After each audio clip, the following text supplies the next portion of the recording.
दोनों को राजनीति कहा, मुझे लगता है कि नहीं, दोनों में फर्क है।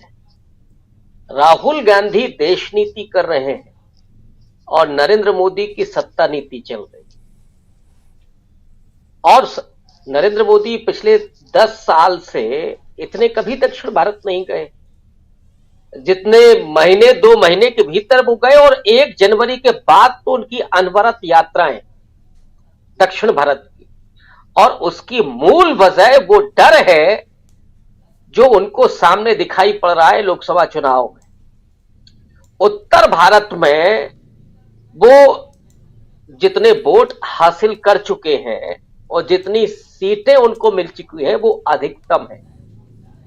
राम मंदिर के उस पूरे माहौल के बावजूद मोदी भक्त अब नहीं बढ़ रहे हैं, जितने होने थे उससे भी ज्यादा बढ़ चुके।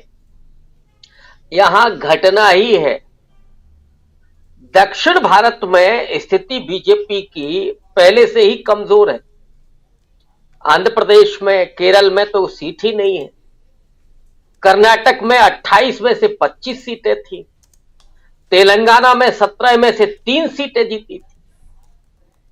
लेकिन इन दोनों राज्यों में अब कांग्रेस की सरकार है और यहां से बीजेपी अपने प्रदर्शन को दोहरा पाएगी, यह कहना बहुत मुश्किल है, लगभग नामुमकिन है।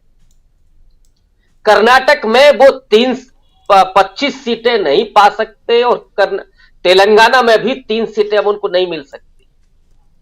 ऐसे में नरेंद्र मोदी जी की कोशिश ये है कि दक्षिण भारत में किसी तरीके से, माना अन्य राज्यों में, तमिलनाडु में, आंध्र प्रदेश में कहीं खाता खुल, हालांकि आंध्र प्रदेश में तो 1% से भी कम उनका वोट है, केरल में कोई गुंजाइश नहीं है।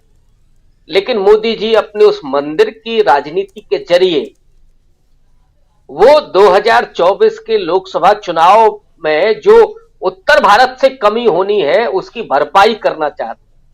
अब उत्तर भारत के हालात कैसे हैं? अभी आप गोदी मीडिया का चैनल देख लीजिए कोई भी, तो वहां तो अखंड कवरेज चल रहा है। जैसे कभी अखंड रामायण होती है गांव में ना, यहां अखंड कवरेज चल रहा है।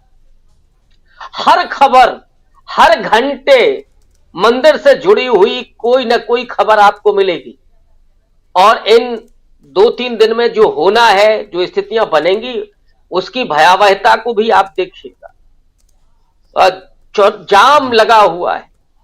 और मैं तो ये सोचता हूं कि मान लीजिए कोई बाराबंकी से, कोई फैजाबाद से कोई बीमार व्यक्ति हो, और ऐसे में ये सर्दियों का मौसम है, हार्ट अटैक की संभावनाएं बहुत ज्यादा बढ़ती हैं, डॉक्टर्स जैसा कहते हैं। अगर रेफर किया जाए किसी को लखनऊ के लिए तो बेचारा आ भी नहीं सकता है। लेकिन चूंकि आस्था का सवाल ऐसा बना दिया गया है इस देश में कि नहीं साहब, अगर ये आप बात कहते हैं तो फिर आप रामद्रोही हो जाएंगे, आप हिंदू द्रोही हो जाएंगे। लेकिन सच्चाई ये है कि राम के नाम पर यहां पर केवल वोटों की फसल काटने की कोशिश हो रही है। जब तक ये हवन कुंड की अग्नि शांत न हो, उसके पहले ही वोटों की रोटियां सेंक ली जाए, ये पूरी कोशिश हो रही है। अब उत्तर भारत में आप बिहार से कमजोर हो रहे हैं, नीतीश कुमार गए इंडिया अलायंस में। महाराष्ट्र में आपकी स्थिति यह है कि शिवसेना आपसे अलग है। बंगाल में जितने भी बीजेपी के बड़े लीडर्स थे वो या तो तृणमूल में चले गए या फिर बीजेपी से दूर हो गए। इन 3 राज्यों में स्थिति बेहद खराब है। तो बचता कहां से? मोदी जी की स्थिति माने जिताऊ कहां से बन रही? और हालात ये हैं कि करो या मरो की स्थिति है मोदी जी की। राजीव जी, ये चुनाव राहुल गांधी और इंडिया अलायंस से ज्यादा परेशानी में डालने वाला मोदी जी के लिए है, अमित शाह के लिए है, अडानी जी के लिए है। क्योंकि जो अभी ईडी और सीबीआई का चाबुक चल रहा है ना विपक्षी दलों पर, जिन लोगों को जेल में भेजा गया है, मोदी जी जानते हैं कि अगर सरकार बदलती है तो फिर क्या होगा। अडानी जी को कहीं टापू आपू ढूंढना पड़ेगा दूसरा जहां उनको पहुंचना है, तमाम और जो गुजराती गए हैं उसके हिसाब से। तो इसलिए वो पूरे तरीके से इस देश में जो राम की लहर, पॉलिटिकल लहर जो उन्होंने बनाने की कोशिश की है, उसके जरिए वो दक्षिण भारत के उन तमाम मंदिरों में जा रहे हैं जो राम कथा से जुड़े हुए हैं। तमिल काशी में संगम हो रहा है, पोंगल मनाया इस बार मोदी जी ने दिल्ली में। ये तो भारत की अपनी विरासत है, अपनी संस्कृति है। क्या मोदी जी नहीं मनाते थे तो तब नहीं होता था क्या? जी। लोग जाते हैं, 4 धाम की यात्रा पर जाते हैं, लेकिन कैमरे लेकर के पहले कोई नहीं जाता था। ये जो मोदी जी कर रहे हैं वो विशुद्ध रूप से सत्ता नीति है, वोट जुगाड़ू, वो पूरा तंत्र काम कर रहा है। लेकिन राहुल गांधी उस अन्याय काल के खिलाफ, जो 10 साल का अन्याय, मणिपुर के महिलाओं के साथ क्या हुआ, कुकी और मैतेई समुदायों को विभाजित कर दिया गया, उन महिला पहलवानों के साथ क्या हुआ, जो आज वो बेटियां कह रही हैं कि हमें अंदाजा नहीं था ब्रजभूषण की ताकत का। इतना बेबस और लाचार बना दिया गया है कि महिला खिलाड़ी जिन्होंने देश का नाम ऊंचा किया, तिरंगे की शान बढ़ाई, वो बेबस हैं और ये कह रही हैं कि हमें ताकत का अंदाजा नहीं था। वो किसानों के सवाल, जहां 750 किसान हताहत हो गए, 13 महीने तक वो बैठे रहे, क्या उनको न्याय मिला? क्या उनकी आमदनी दोगुनी हुई? नौजवानों को क्या रोजगार मिला जो आपने वादा किया था कि 2 करोड़ हम प्रति वर्ष देंगे? इस समय पिछले 3-4 दशकों में सर्वाधिक बेरोजगारी है और मोदी जी लगे हुए हैं जगह। आज तो मैंने अभी उनका फोटो देखा, वो डुबकी लगा रहे चश्मा पहन करके। अरे हम लोग भी स्नान करते हैं राजीव जी, कभी आपने चश्मा पहन करके स्नान किया है क्या?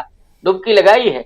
लेकिन फोटो गड़बड़ नहीं होना चाहिए, क्योंकि मोदी जी तो चश्मे में अच्छे लगते हैं ना। इतना आत्ममुग्ध प्रधानमंत्री या कोई भी व्यक्ति आपने देखा नहीं होगा, मुझे नहीं लगता है।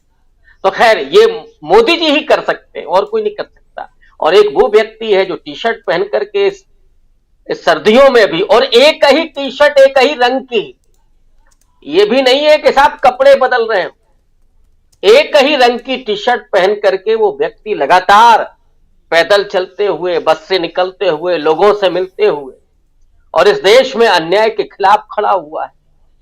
और जो नॉर्थ ईस्ट है, 25 सीटें वहां से भी आती हैं, मोदी जी वहां भी फंस रहे हैं। तो इसलिए लगातार कैमरा इधर बना रहे मोदी जी की तरफ, राहुल गांधी का कहीं वो आ ना जाए कि वो क्या कर रहे हैं। इसलिए वो बेबस, और जो डर है, असल में डर यहां दिख रहा है, इसीलिए हमले भी करवाए जा रहे हैं। तो जो मुझे लगता है कि राहुल गांधी इस समय देश की नीति, देश की राजनीति कर रहे हैं, देश को बचाने की, अन्याय से मुक्त करने की, और मोदी जी सिर्फ सत्ता पाने। वो 24 घंटे करे, 18 घंटे करे, जो भी करे, लेकिन विशुद्ध रूप से वो सत्ता की राजनीति हो रही है। जी बिल्कुल बिल्कुल, सत्ता की राज। देखिए राजीव जी, निश्चित रूप से अभी नॉर्थ ईस्ट से जब ये यात्रा निकल करके बंगाल होते हुए हिंदी पट्टी में प्रवेश करेगी, तो यहाँ की अपने जो मुद्दे हैं, जैसे उत्तर प्रदेश में 11 दिन ये यात्रा रहने वाली है, मध्य प्रदेश में, राजस्थान में और फिर महाराष्ट्र तक राहुल गांधी को जाना है।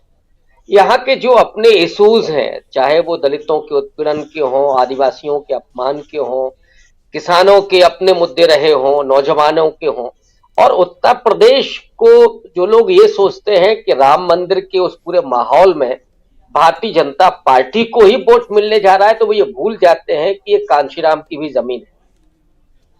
मुलायम सिंह और कांशीराम ने मिलकर के 3 दशक तक उत्तर प्रदेश को मथा है और सोशल जस्टिस की ये बड़ी मजबूत जमीन रही। यहां पर राहुल गांधी जब आएंगे और जो उनका अपना नारा है कि 10 साल के अन्याय काल के खिलाफ न्याय के लिए जो वो यात्रा करने जा रहे हैं, जिसमें सोशल जस्टिस, पॉलिटिकल जस्टिस और इकोनॉमिक जस्टिस की वो बात कर रहे हैं, तो चाहे वो जीएसटी के मार से जूझता हुआ मध्यम और लघु व्यवसायी हो, या नोटबंदी के समय की प्रताड़ना हो, कोरोना काल में जिस तरह से असंगठित क्षेत्र को बर्बाद कर दिया गया, तो जो नौजवान है, जो नौकरी की तलाश में है, लेकिन उसे अग्निवीर जैसी योजना पकड़ा दी गई है, जिसे वो सम्मान भी नहीं मिल सकता है और इसके जरिए उसे जीवन भर का रोजगार भी नहीं मिल सकता है। तो ये तमाम ऐसे सवाल होंगे जो सवाल भारत जोड़ो न्याय यात्रा के जरिए राहुल गांधी उठाएंगे।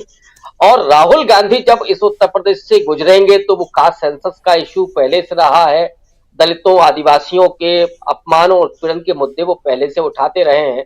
तो निश्चित रूप से जो भी एक पूरा बड़ा हिस्सा है जो एंटी बीजेपी, वो जानता है कि भारतीय जनता पार्टी की सरकार ने किस तरह से लोकतंत्र को कमजोर किया है, संवैधानिक संस्थाओं को कमजोर किया है, संविधान पर हमला जारी है और संविधान को ही बदलने की कोशिश हो रही है। तो जो सोशल जस्टिस की राजनीति को समझते हैं, जानते हैं, वो निश्चित रूप से इस कारवां के साथ होंगे, राहुल गांधी के साथ होंगे। और इसीलिए भारतीय जनता पार्टी की भी बेचैनी बढ़ी हुई। सुनने में तो ये भी आ रहा है कि नरेंद्र मोदी जल्दी चुनाव कराने के मूड में है। तो वो इसीलिए कि ताकि राम मंदिर की जो लहर है वो उसका प्रभाव बना रहे और उसके जरिए ही, क्योंकि उनके पास कोई मुद्दा नहीं है। एक तरह से आप देखें तो पुलवामा की तरह का ही वो एक माहौल राम मंदिर के जरिए क्रिएट करना चाहते हैं, लेकिन उसमें वो कितना सफल होंगे इसके बारे में कुछ नहीं कहा जा सकता फिलहाल से।